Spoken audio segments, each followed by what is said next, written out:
one thing I want to tell about worship is that we can start looking at the projector, we can start singing, no, start our worship by looking at the lyrics, but we are not supposed to end it in the same way. That's not worship. We can start by seeing the lyrics, but that's not how it works. You need to drench in the presence of God. You need to be aware of His presence. We all must be aware of His presence because it's not just a performance or it's not something.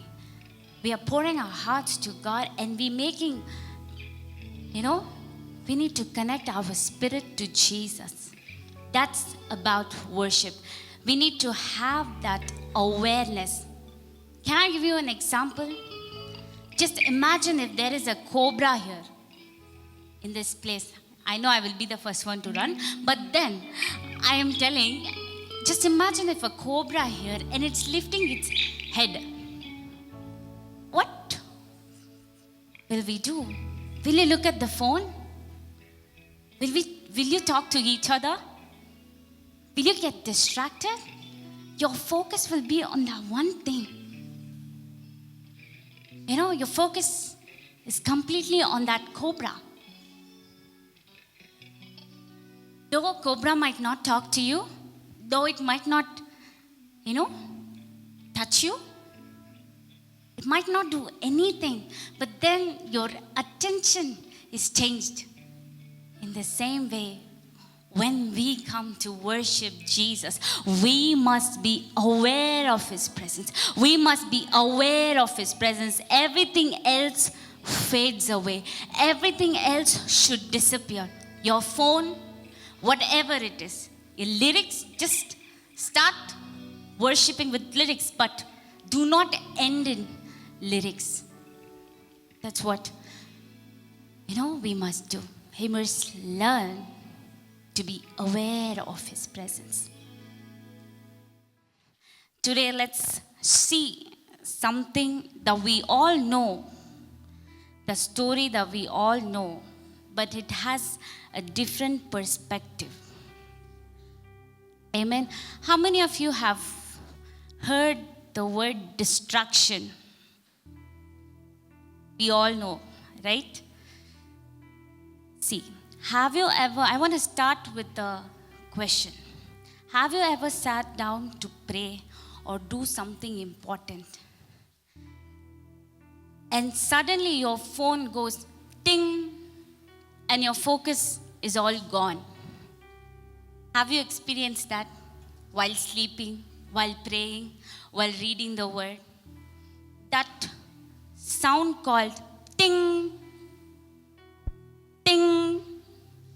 See, we live in a highly competitive world where people are chasing, they're trying to achieve this thing, they're trying to achieve that thing, they are running behind things. But I want to tell you, one of the biggest reasons that our purpose is getting delayed is not lack of ability. It is distraction. It is called distraction. Now, distractions don't come in, big ways. They come in this small things. One notification. One message. One scroll. See, we open Instagram for 2 minutes and after 30 minutes, we are like, why did I even open? What was I even doing? We not only just scroll Instagram, we not just only scroll Facebook, but we are scrolling our day away. We are scrolling our time away. Right? How many of you experienced this? I did. Small distraction don't, stay small. They steal big things. Example, when a person is driving and they're checking their phone just for few seconds. What will happen? Suddenly, it will lead to serious accidents.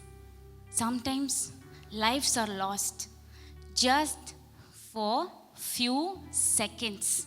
In the same way, it is not always big things. It is the small things that we ignore. It is the small things that we ignore. Right? How many of you are getting my point? Right? See, example, last week I was preparing a message. In one hand, I was holding phone. In another hand, I was holding this glass water bottle.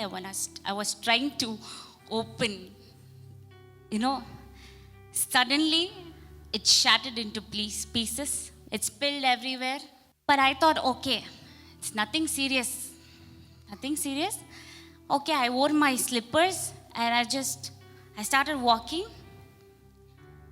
I saw all the big pieces there. But I didn't realize a small piece, a tiny piece, that invisible piece, it just pierced my foot and it started bleeding. In the same way, distraction doesn't have to look big. It is the small things that we ignore. It is the small thing that leads to destruction. Many lives are lost. Now, we all know the story of Martha and Mary. Who do you think is right? Martha, who served Jesus, or Mary, who sat at the feet of Jesus listening to him? But many times, I've heard people say, we need to be like Mary. Sit in the presence of the Lord. Listen to him. But let's see. By the end of the service, you will get the answer. Let's read. Luke 10, verse 38 to 42. We read the whole thing so that we can understand it. Okay, now first, let's see Martha's part. What is Martha's role here? Okay. So first of all, we need to understand that Jesus had a special connection with his family. Apart from the 12 disciples. Right? Mary, Martha, and Lazarus.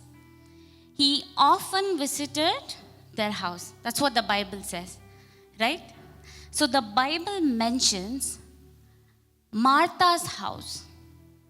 Whose house? Which shows us that she carried responsibility. She managed everything in the house. Or maybe she was the elder one in the family. Example, if you are the elder one in your house, all the responsibility is on you. You need to take care, guide them. You need to manage everything. Right? The pressure is real.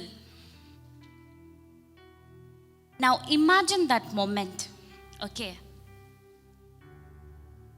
Jesus comes to Martha's house. Not alone, with 12 disciples. Okay, with 12 disciples, no prior information, no time for preparation. They just come in, and suddenly everything is on Martha. Cooking, cleaning, arranging, organizing, everything. Immediately her mind starts running. Okay, what should I do? What should I cook? How will I make these arrangements? Where will I make them sit? All these questions. What to do? Imagine you in that place. What would you do? You all will go into panic mode. And it's just not the normal people. It was Jesus, the Son of God, the Messiah, has come home. How would that situation look like? Now, suppose if your pastor is, he has come home. without any plan, without informing you anything, what would you do? Nowadays, it's very easy. It's not that hard. Tuck, you take your phone, you open Swiggy, Zomato. Pastor, here you go. Biryani from Talpakat or Empire. But back in those days, when someone entered their house, they had to take care of them. They had to treat them well. They had to treat them very well. Hospitality was not an option, it was a responsibility. Now, when someone great enters into our house, we desire to do our best, right? We don't want anything to be lacking. We want everything to be, fine and perfect. And that exact situation, in that exact situation Martha was in, she was, the pressure was too much. All sorts of things were running. She was trying to make everything perfect. Okay, what should I do? What should I do? What should I do? What should I do? What should I cook? What should I cook? Martha was carrying that weight to make everything perfect. The best wish, that she could serve them. Now, many times we hear the story and we say, we need to be like Mary, not Martha. But today, I want to correct that thinking and say, we need Marthas. How many of you agree with me? We need Martha. Because if there is no Martha, there is no space for Mary. In my own life, I feel more like, I am more like Mary. And my sister is like Martha. I prepare messages. I spend time receiving. But my sister is, like Martha. She handles responsibility. She goes out. She edits my reels. And she gets things, everything right. She supports my parents. She's constantly serving. She's constantly active. And I thank God for her. I thank God for her, because without Martha, Mary cannot sit.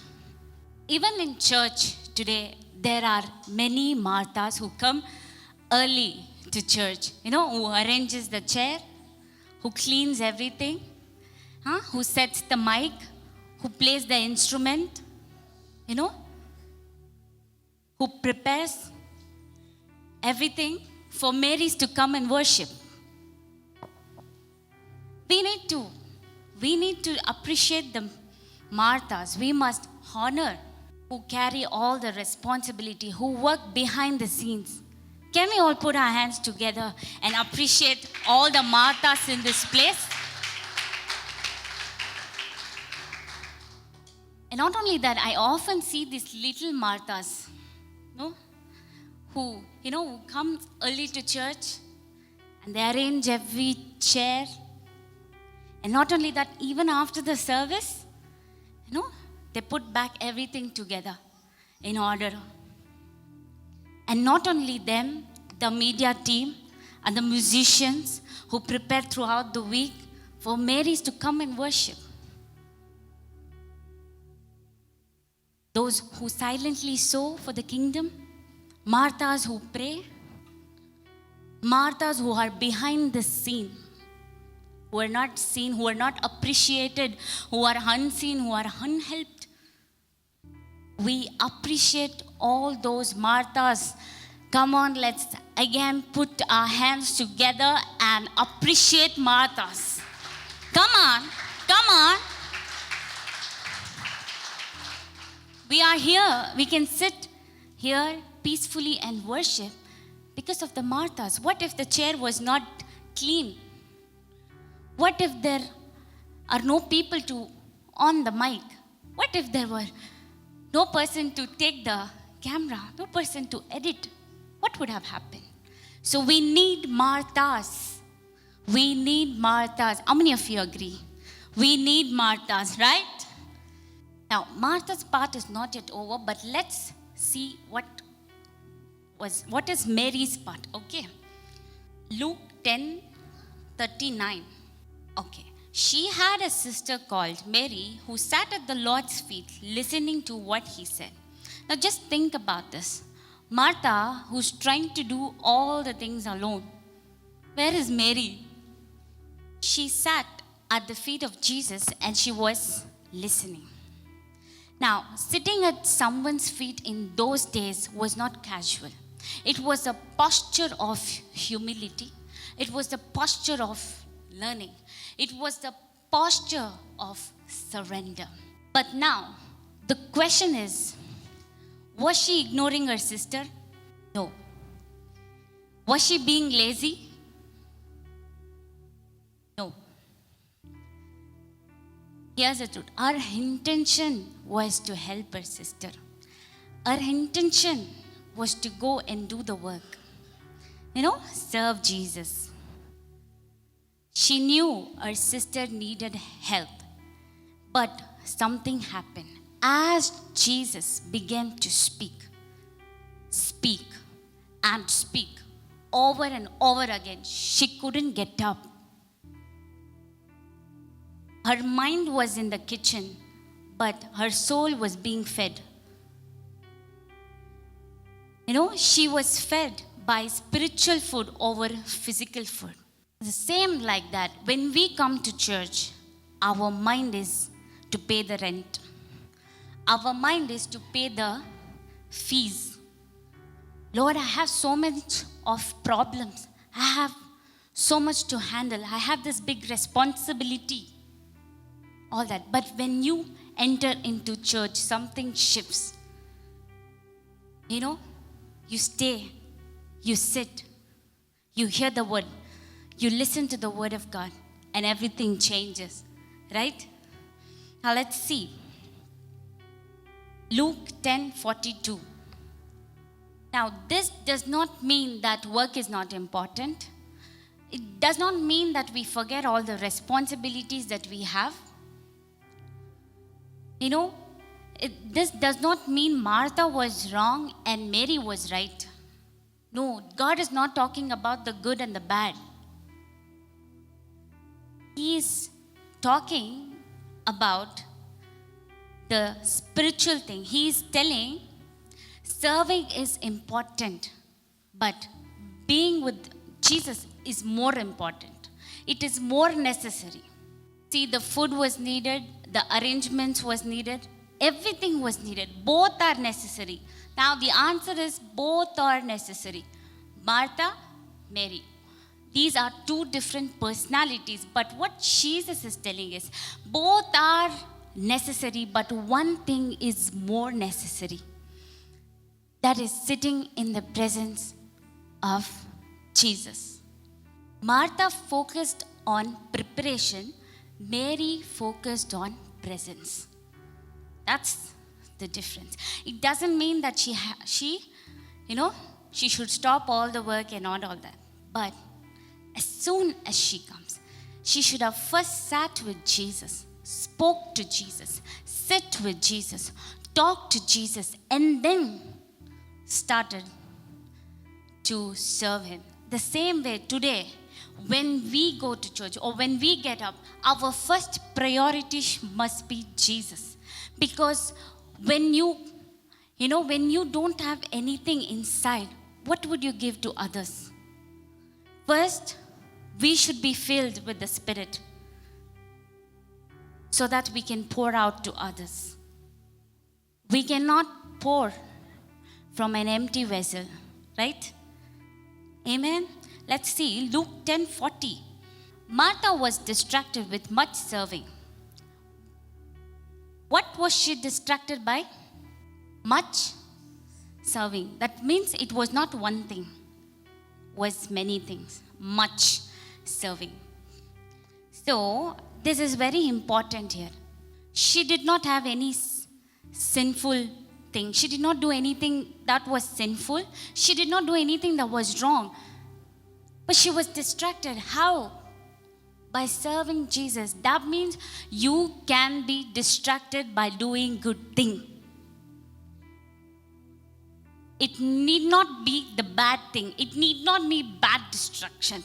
But it is a good, no, it comes from the good thing. Distraction comes from the good thing. We need to keep this in mind.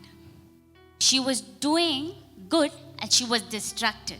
Let's read again, 10:40. Lord, do you not care that my sister has left me to serve alone? Tell her to help me. Imagine she was cooking, arranging, organizing, making arrangements, everything. Jesus was there. Disciples were there. They were all talking. Disciples are like, Martha, what's going on? Hey, Martha, what's the food today? What's special? Martha, can you get some water? Martha, can you bring me that? Martha, can you get this? Martha, Martha, Martha, Martha. 12 disciples. Just think about that. One after the other, one after the other, one after the other. The pressure, the responsibility that was, too much. There was no break, no pause. And the hardest part is her own sister. She was not helping her. Where was she? Sitting at Jesus' feet and listening to him. Can you just imagine that? Now, we need to understand it's not just physical work. It was all about emotional pressure. It was emotional pressure. When you are carrying too much, all alone, you begin to feel unseen. You begin to feel unnoticed, unappreciated, right? A single mother handling children with no resources. That is when they speak. That is when it comes out of their mind. Does anybody care? When someone is carrying too much and they have to pay the rent, they have to pay the fees, they're handling their life alone. That is when they ask, does anybody care? All the burden is on you. You need to take care of everything. And you ask, does anybody care? Does anybody care? I am doing my best. Does anybody care? I'm working so much. Does anybody care? Is there anyone to help me? And look, Martha is in the same position. She says to Jesus, I'm doing all alone. No? What does she say?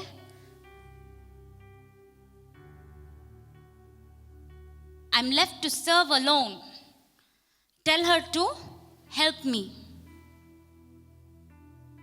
She was expressing her burden. She was expressing her exhaustion.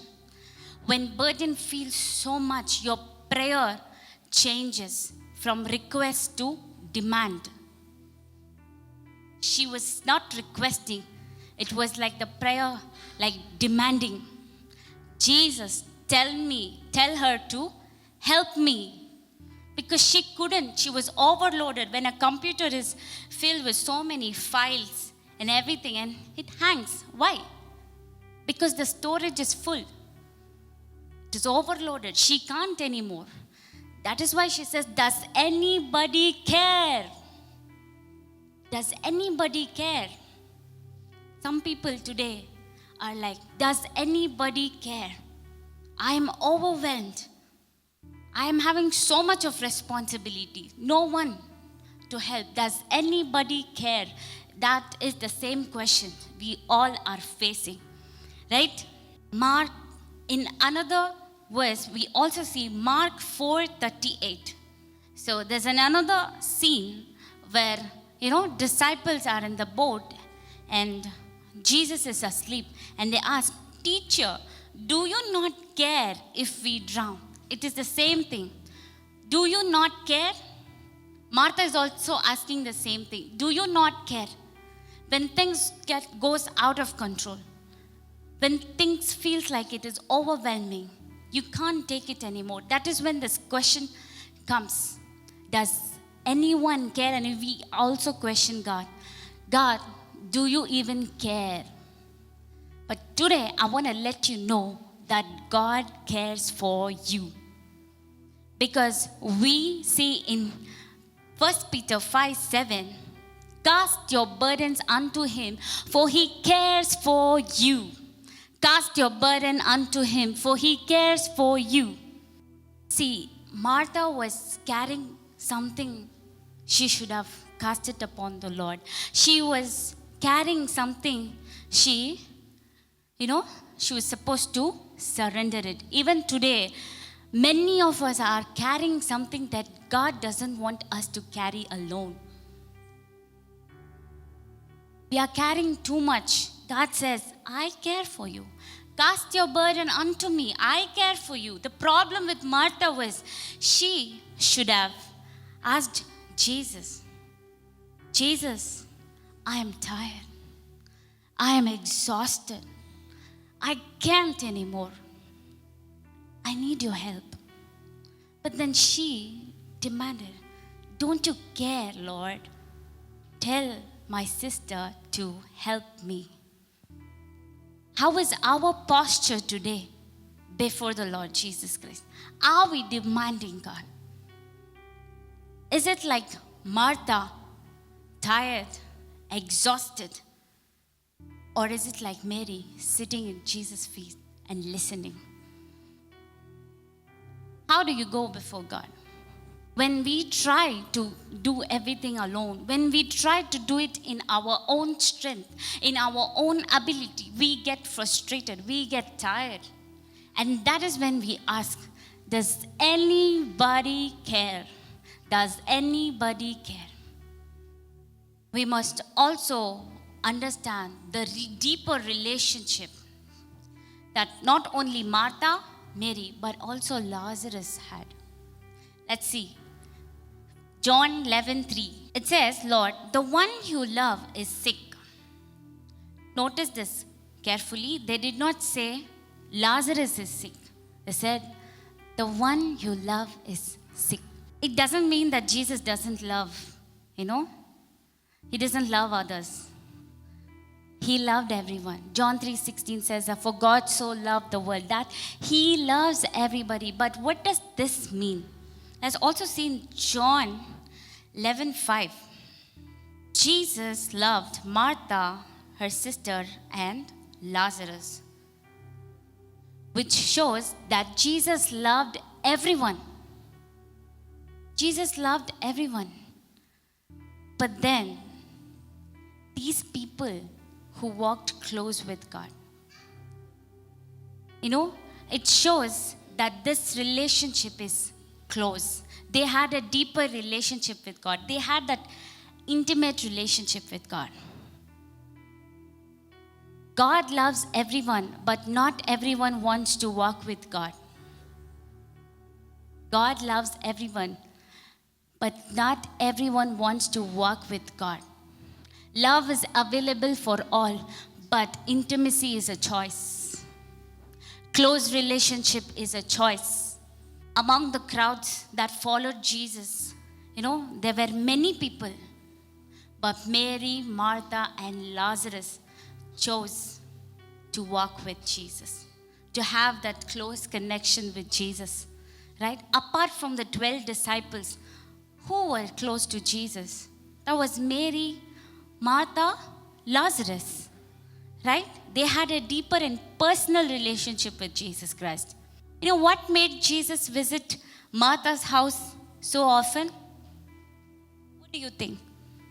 What do you think? Food. Maybe.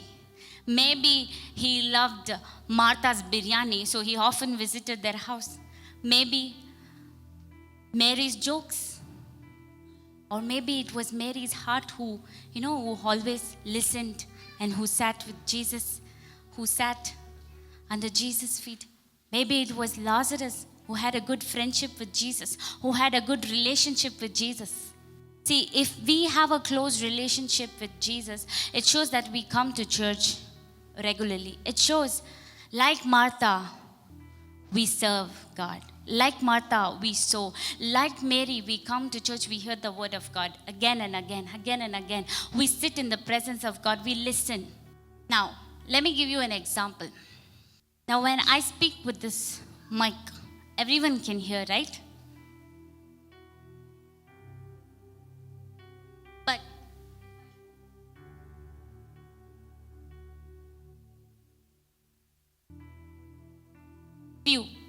few people can hear me. Now,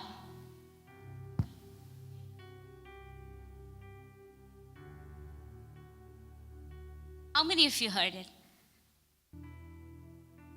The first row heard it. I want to say this, the more closer you are with Jesus, when you love somebody, you don't need loud instruction. Just a whisper is enough to understand Jesus. Just a small whisper is enough to understand the love of God. When you are so close, just a whisper of Jesus makes a difference. Today, among the crowd of people in this whole world, can you say that I have a true relationship with God? I have a close relationship with God. Can you say that? Or are we like one among the crowd? Are we like Mary, Martha, Lazarus, or just like any other crowds?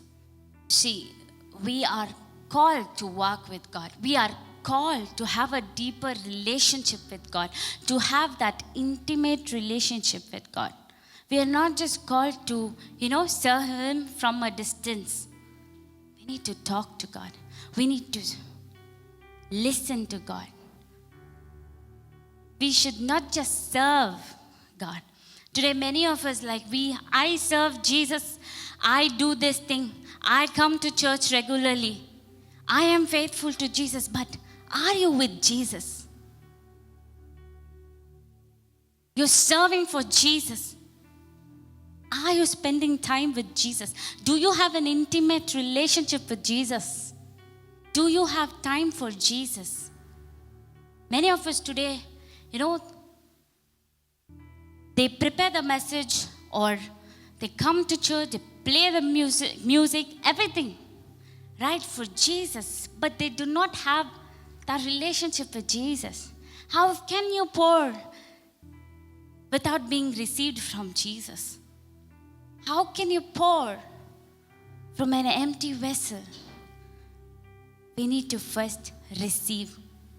Can we all make a decision that we prioritize Jesus from today onwards, right? Our first priority should be Jesus. Can we all stand to our feet? We need to make a decision to prioritize Jesus, to have a deeper relationship with Jesus. Today, it's not about Mary or Martha. It's not about who was good or who was bad. It's all about the relationship. It's all about the relationship. What truly matters is the relationship that you have with Jesus, right? It is the order. Mary sat in the presence of God. That should be our first order. Than telling Martha was wrong, Mary was right. Our first thing should be serve. Before serving anyone, serve Jesus. Before talking to anyone, talk to Jesus. Take time to talk to Jesus. Let's all close our eyes and let's say, Father, today onwards, Lord, I will prioritize you more than anyone else. I will give my preference to you. Lord, you will be my first priority in everything, in every area of my life. Lord, your word will be my first priority. Lord, I will be here in church, Lord, No matter who is watching me or who is not watching me. Like Martha, you might not be appreciated. You might be unseen. But God sees you. Amen. God sees you. Let us take the seed of offering. Say, you cannot sow destruction and expect direction. That's why the Bible says those who sow sparingly will also reap sparingly. Those who sow lavishly will also reap lavishly. You can sow your seed through the number displayed on the screen. Let's all confess this together. I thank you, Lord, for all the good things that you have filled my life with. My life, my breath, my talent, they are all from you. I bring this offering to honor you. May you bless it, multiply it, and use it for your kingdom purpose. I believe that since you are my shepherd, I will never lack any good thing in my life. My cup will always run over for your glory. In Jesus' name. Amen, amen.